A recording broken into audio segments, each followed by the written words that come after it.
In today's video, I'm going to teach you how to set print area in Google Sheets.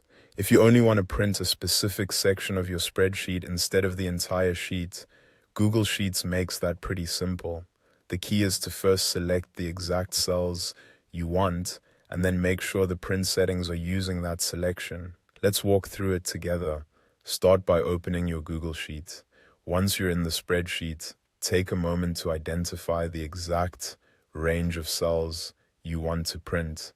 This is helpful if your sheet contains extra data, notes, or empty space that you don't want showing up on the final printout. Next, click and drag to highlight the cells you want to print.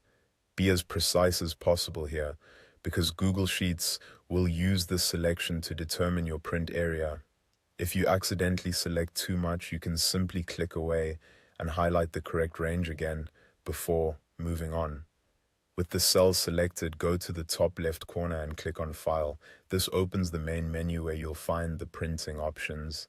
From there, click on Print. That will take you to the print settings screen where you can control exactly what gets included.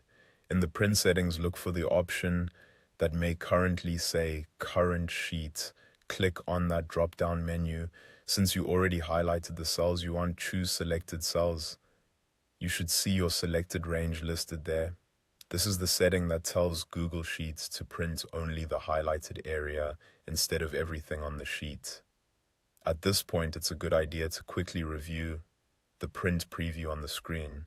This helps confirm that only the intended content will be printed and that nothing important has been cut off. If the preview looks right, click Next to continue. On the next screen, click Save. This usually prepares the file for download or printing depending on your device and browser settings. After that, click Save again to choose where the file will be stored on your device. This gives you the chance to pick a folder or location that's easy to find later when you're ready to print. And that's it. By selecting your cells first and switching the print setting from current sheet to selected cells, you can control exactly what gets printed in Google Sheets. This is especially useful for reports, tables, schedules, or any section of a larger spreadsheet that you want to share in a clean and focused format.